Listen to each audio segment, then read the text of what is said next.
నమస్తే. ఇన్నాళ్ళు నన్ను సపోర్ట్ చేస్తూ, ఎంకరేజ్ చేస్తూ మీ ప్రేమని నాకు అందిస్తున్న ప్రతి ఒక్కరికి కృతజ్ఞతలు. అలాగే ఈ వీడియో కూడా ఖచ్చితంగా మీకు ఉపయోగపడుతుంది. లైక్, షేర్ అండ్ సబ్స్క్రైబ్ చేసి మీ సపోర్ట్‌ని నాకు అందించండి. అలాగే ఈ వీడియో పట్ల మీకున్న అభిప్రాయాన్ని కామెంట్ సెక్షన్‌లో కామెంట్ చేసి తెలియజేయండి. ఇప్పుడు వీడియోని చూద్దాం.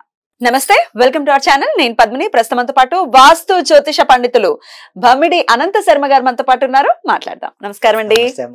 ధనం మూలం ఇదం జగత్. ధనం ధనం ధనం కావాల్సిందే అది. ఎందుకంటే ప్రతి ఒక్కరు కూడా 199% మీ దగ్గరకు వచ్చే క్లయింట్స్ కూడా ఇదే అడుగుతారండి. ఆర్థిక పరమైన ఇబ్బందులు అసలు ఎందుకని ఇంతలాగా ఇంత హింసించేస్తోంది ఈ ఒక్క సమస్య అనేది చాలా చాలా బాధ అనిపిస్తుంది. ఇంత జటిలంగా మారటానికి డెఫినెట్ గా మనం చేసేటటువంటి తప్పులు కూడా ఉంటాయి. మనం ఇష్టం వచ్చినట్టు ప్లానింగ్ లేకుండా మనం ఒకవేళ బిహేవ్ చేస్తే వస్తుంది సమస్య. దీన్ని కరెక్ట్ చేసుకుంటూ లక్ష్మీ అనుగ్రహం కోసం ఏం చేయాల్సి ఉంటుంది? నేను అడుగుతూనే ఉంటాను చాలా అందరినీ కూడా, లక్ష్మీ అనుగ్రహం కావాలి కావాలని. అడిగిన ప్రశ్న చాలా ఉత్తమమైన ప్రశ్న. ఇందులో లోపాలు చెప్పొచ్చా డైరెక్ట్ గా? మీ ఇష్టం, చక్కగా మాట్లాడాలి, నో ప్రాబ్లం. ఆడవాళ్ళు చేస్తున్న దానికి లక్ష్మి కటాక్షం దూరం అవుతోంది. ఆడవాళ్ళు సక్రమంగా పూజలు చెయ్యట్లేదు, తప్పుగా అనుకోవద్దు. వాళ్ళు భర్తీ దేవుడు గదిలోకి వస్తులోకి వేళాపాళ లేని పూజలు, ఓ టైము పద్ధతి లేదు. 12 గంటలకి 1 గంటకి దీపాలు పెడతారు. అది ఒకటి. ఇంటి శుభ్రత ముఖ్యం. లక్ష్మీదేవి కావాలంటే, మన ఇంట్లో శిష్ట వెయ్యాలంటే లక్ష్మీదేవి ఇల్లు శుభ్రత లేందే ఆవిడ ఉండదు. జ్యేష్ఠాదేవి ఎంటర్ అయిపోతుంది, లక్ష్మీదేవి ఇంట్లోంచి వెళ్ళిపోతుంది. ఎందుకని? ఆడవాళ్ళు శుభ్రత గురించి చెప్తున్నాం. ఆడవాళ్ళు లేవగానే మరీ పొద్దున 10ంటికి 9ంటికి లేవడం, ఈ నైటీలతో తిరగడం ఓపెన్ ఛాలెంజ్గా చెప్తున్నాం. అంటే లక్ష్మీదేవి మనకి ఎందుకయ్యా దగ్గర రావట్లేదన్న కారణం, ఇంటికి ఇల్లాలు దేవత, ఇంటికి ఇల్లాలు లక్ష్మీదేవి. ఆవిడే శుభ్రత లేకుండా, ఇల్లు శుభ్రత లేకుండా చేసుకుంటే ఆ లక్ష్మీదేవి ఎందుకు ఉంటుంది మన దగ్గర? First point. లేవగానే ఇంటి ఇల్లాలు చక్క మొహం కడుక్కుని, చక్క తల ఇచ్చేసుకుని, పొట్టు పెట్టి, ఇంటి వాకలి చక్క చిలకరించి ఏదో చేసుకుని, చక్కటి ముగ్గేసుకుని, ఇల్లు ఫస్ట్ ఇల్లు ఉడుచుకుని శుభ్రం చేసుకుని వంటగదిలోకి వెళ్ళాలి. వంటగదిలోకి వెళ్ళాక ఆవిడ ఇష్టం కాఫీ తాగి నేను చేసిన ఆ శుభ్రత లేని చోట లక్ష్మీదేవి ఉండదు. మీరు ఇంకొకటి, లక్ష్మీదేవి మరి ఎంతో మంది శుభ్రత చక్కగా నీతి నియమాలు పాటిస్తూ చేస్తున్నారు కదండి, వాళ్ళకెందుకు ఉండలేదు అంటే అక్కడ కూడా వాళ్ళ గ్రహస్థితులు బట్టి పాపం ఇంట్లో పిల్లలు అవ్వచ్చు, భర్తకే జాతకం బాగోపోవచ్చు, ఇంకో రకం కావచ్చు. కానీ దీనికి కూడా రెమెడీలు ఉన్నాయి. లక్ష్మీ కటాక్షాన్ని పొందడానికి రెమెడీలు ఉన్నాయి, చేసుకోవచ్చు. ఎలాగయ్యా?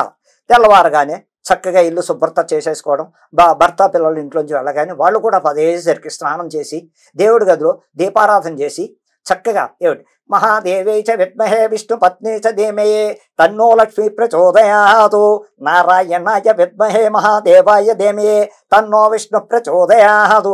ఆ మంత్రాన్ని ఎక్కువ పఠించడం వల్ల, గాయత్రి ఆ 2 ఎక్కువ పాటించడం వల్ల లక్ష్మీదేవి తప్పకుండా నెల కాకపోతే 40 రోజులు కాకపోతే ఆ ఇంట్లో వాళ్ళకి సమస్య సాల్వ్ అవుతుందని ఖచ్చితంగా చెప్పగలను. ఒక్క రోజులోనే అవుతుంది. రేపు రాత్రికి అయిపోతుంది, ఈ రాత్రి మీ ఇంట్లో కూర్చుంటుందని నేను చెప్పను. అందరికీ కొంత సాధన అవసరం కదా దేనికైనా. సాధన, గాయత్రికి ఆ పవర్ ఉంది, పక్కా ఉందమ్మా. సో అందరూ చేసుకోవచ్చు అండి, ఎవరైనా ఆడ మగ చెయ్యొచ్చు. అందులో ఆడవాళ్ళు ఈ లక్ష్మీ స్తోత్రాలు, లక్ష్మీ నామాలు 108 నామాలు చదువుకుని చక్కగా అక్కడ లక్ష్మీదేవి ఫోటో పెట్టుకుని ఏనుగుతో 2 పక్కల ఏనుగుతో మధ్య లక్ష్మీదేవి కూర్చుని ఉండాలి. కానీ నెలపడి లక్ష్మీదేవి ఉండడం సాధ్యం కాదు. ఎందుకమ్మా అంటే నెలపడి లక్ష్మికి నిలబడదు, అదే కూర్చోకుండా ఆవిడ కూర్చుని తామర పువ్వులో కూర్చుని 2 పక్కల ఏనుగులతో ఉన్న లక్ష్మీదేవిని ఇంట్లో పెట్టుకుని చక్కగా ఈ ఆడవాళ్ళు కుంకుమార్చన ఎంతో కాదు ఆ నామాలు చదువుకుని ఆ 108 నామాల్లో లక్ష్మీదేవికి చక్కగా చేసుకుని ఈ గాయత్రి, లక్ష్మీ గాయత్రి చదువుకుంటే ఎంత ఉంటే అంతే మన శక్తి. హాయిగా అది చదువుకుని చేస్తే ఫలితం 40 రోజుల్లో వస్తుంది అని నేను చెప్పగలను. ఈవేళ వచ్చేస్తుంది, మీరు దీపం పెట్టగానే తలుపు కొట్టగానే ఎవరో వచ్చేసారు, ఇవన్నీ కాదు.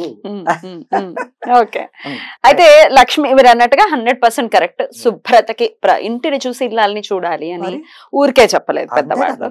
ఖచ్చితంగా అలా చెప్పారు అని అంటే లక్ష్మి అనుగ్రహాన్ని మనం ముందు పొందాలి అని అంటే శుభ్రత ఖచ్చితంగా ఉండాలి అని తీరాలి. ఒక జ్యోతిష పండితుడిగా చెప్పండి, మీరు ఎన్ని జాతకాలు, చాలా జాతకాలు చూస్తుంటారు, వేల జాతకాలే చూస్తారు కాబట్టి ఏ గ్రహస్థితి ఎటువంటి పరిస్థితుల్లో ఆర్థిక ఇబ్బందిని తీసుకురాదు, ఏ గ్రహస్థితి ఆర్థిక ఇబ్బందిని తీసుకొస్తుంది అంటే దీనికి ఏమైనా సమాధానం ఉందా? ఏ ఆర్థిక ఇబ్బందులు అంటే అమ్మా, ఆర్థికంగా ఎంతో మంది ఇప్పుడు కోటీశ్వరులే ఈ కరోనా వచ్చాక మొత్తం అట్రఫ్లాప్ అయిపోయిన వాళ్ళు ఉన్నారు. ఆర్థికంగా ఉండి యమాయమీలు పాపం ఈవేళ అన్నం దొరుకుతుందా అన్న వాళ్ళు కూడా ఉన్నారు. ఈ తుఫాన్లు వచ్చి కానీ ఇంకోటి వచ్చి కానీ అదే ఆర్థిక ఇబ్బందులు అంటారు. ఆ ఆర్థిక ఇబ్బందులు ఎందుకు వస్తున్నాయా అంటే కారణం గ్రహస్థితి. ఏ గ్రహం ఎక్కువ వీళ్ళకి ధనకారకుడు అవుతారు, ఏ గ్రహం ధనం లేకుండా తొక్కుతుంది అన్న దాంట్లో శుక్ర దశ చక్కగా యోగిస్తుంది. ఎవరికైనా అందరికీ ఓపెన్ గా చెప్తున్నా, సగం ఫలితాలు ఇస్తాయి. కానీ శుక్రగ్రహం లక్ష్మీ కటాక్షం, లక్ష్మీదేవి సాక్షాత్తు. ఆవిడ్ని పూజించడం వల్ల ఆ శుక్ర మహాదశ నడిచి వాళ్ళు అస్తమానం లక్ష్మీదేవి ఊడికి వెళ్తూ ఇంట్లో లక్ష్మీనామాలు చదువుకుంటూ చక్కగా డైమండ్ పెట్టుకుని చిటికిన వేలకు డైమండ్ ధారణ చేసుకుని శుక్రవారం రోజు అమ్మవారి దగ్గర పూజ చేయించి ఆ డైమండ్ పెట్టుకోవడం వల్ల కూడా ధనం దగ్గర అవుతుంది, వ్యాపారం మంచిగా సాగుతుంది. కానీ డైమండ్ జోలికి వెళ్ళాలంటే భయం వేస్తుంది. అని ఎందుకు భయం వేస్తుంది? దేనికోసం? అక్కడ అధిపతి లక్ష్మీదేవి, లక్ష్మీదేవికి శుక్రుడు. ఆ శుక్రుడికి ఎవరు? ఈవిడే, ఆ డైమండే. ఎందుకు భయపడాలి? అంటే కొందరికి పడుతుంది, కొందరికి పడదు కదా. డైమండ్ అంటే నీలం గాని రెండు వస్తువులు పడవు, భయం వేస్తుంది. నీలం గాని గోమేధకం దగ్గరకు వస్తారో భయపడతారు, గోమేధకానికి కూడా భయపడతారు. ఎందుకని? అబ్బాయి. కానీ రాహు దశలో గోమేధకం పెట్టుకుంటే వాళ్ళు ఖచ్చితంగా, రాహు దశలో ఏ వ్యక్తి అయినా సరే, రాహు దశ 18 సంవత్సరాలు నడుస్తున్న వ్యక్తి ఏమొద్దు, దేవుడికి గుడికి ఓపుకుంటే డైలీ లేదు ప్రతి మంగళవారం దుర్గాదేవి గుడికి వెళ్ళి అర్చన చేసి 3 ప్రశ్నలు చేసి చక్కగా వస్తే గోమేధకం మధ్య వేలకు ధరిస్తే 4 క్యారెట్లు గోమేధకాన్ని, మగవాడు అవుతే రైట్ హ్యాండ్, ఆడవాళ్ళు అవుతే లెఫ్ట్ హ్యాండ్. ఆడవాళ్ళు అంటే మగవాడికి తేడా ఏంటంటే ఆడవాళ్ళు బాత్రూమ్కి వెళ్తే రింగ్ మార్చాలి, హ్యాండ్ మార్చేయాలి, మళ్ళీ బయటికి రాగానే యథాప్రకారంగా వాళ్ళు పెట్టుకోవాలి. మరి అమ్మ చాలా తప్పది. స్టోన్స్ దేవతలతో అధిపతులు వాళ్ళు, మనకి కష్టాన్ని తప్పించేది వాళ్ళే, కష్టాలు తెచ్చేది వాళ్ళే. అందుకని దాన్ని స్టోన్ ధారణ ధరించి వాళ్ళు కూడా పవిత్రత పాటించాలి తప్పకుండా. దాని ఎఫెక్ట్ చాలా ఉంటుంది. ఆడవాళ్ళు ఒకవేళ బాత్రూమ్కి వెళ్ళవలసి వచ్చింది, దేనికి? లేవరేటరీకి, స్నానానికి, దానికి అక్కర్లే, హ్యాండ్ మార్చుకోవాలి. హ్యాండ్ మార్చు చక్కగా ఎడం చేతికి ఇలా ఉంటుంది కాబట్టి దీన్ని తీసేసి పక్కన పెట్టద్దు, హ్యాండ్ మార్చేయడమే. పక్కన పెట్టుకోవడం వల్ల శ్రద్ధ మర్చిపోయి వెళ్ళిపోతాం. అది చాలా మంది జరుగుతుంది. మర్చిపోతాం, పోయినా పోతుంది, మళ్ళీ తిరిగి వస్తువులకు ఉండాలి. అక్కడ ఆ వస్తువు లేదు, రూల్ ఎక్కడ. అందుకని ఎప్పుడు కూడా హ్యాండ్ మార్చమంట. హ్యాండ్ మారిస్తే శ్రద్ధ ఉంటుంది. కరెక్ట్. మళ్ళీ తీసుకుని మళ్ళీ అయిపోయిన తర్వాత అయ్యో అని చూసుకుంటాం, మళ్ళా పెట్టుకుంటాం. మగవాడు ఏ విషయంలోనూ తీయక్కర్లేదు. చాలా మంది అడుగుతారు, ఏమండి మేము శ్మశానానికి వెళ్ళి వచ్చామండి. ఉంగరానికి శ్మశానానికి సంబంధం లేదు. అసలు శ్మశానం కాని ప్రదేశం ఏది? మనిషి నేను అనుకుంటా శ్మశానంలోని ఇల్లు కట్టుకుపోతుంటే ఇంకా రింగుకి శ్మశానానికి తేడా ఉంది. శ్మశానం కానిది ఇది కాదు. ప్రతి ఇప్పుడు కోళ్ళని చంపుకుని తినేస్తున్నారా? శవం కాదు కాదా అమ్మా, జీవహింస చెయ్యొద్దు అన్నారు. మరి చెట్టు అంత మనుషుల్ని అడ్డంగా నరికేస్తున్నారు. ఎక్కడ ఇవాళ అరాచకాలు పెరిగిపోయాయి భయంకరంగా. ఎక్కడ చూసినా వీడిని రాత్రి చంపేసి వాళ్ళు ఆస్తి ఆకట్టుకోవాలి ఎలాగానే ప్లాన్ చేసి, అంతకన్నా ఇదా? మీరు అన్నట్టు కోళ్ళు, కుక్కల్ని, పందుల్ని కూడా తింటున్నారు ఉచ్చి నీచాలు లేకుండా. మరి దానికి పాపం లేదా? మన శరీరమే ఒక శ్మశానం అయిపోయింది, లోపల ఉందిగా. మరి పక్కా ఆ రుద్రుడు ఎవరు? శ్మశానంలోనే ఉంటాడు. ఆ శంకరుడు శ్మశానంలో ఉన్నాడు కాబట్టి శ్మశానం అసలు నిజమైంది మంచిదంట.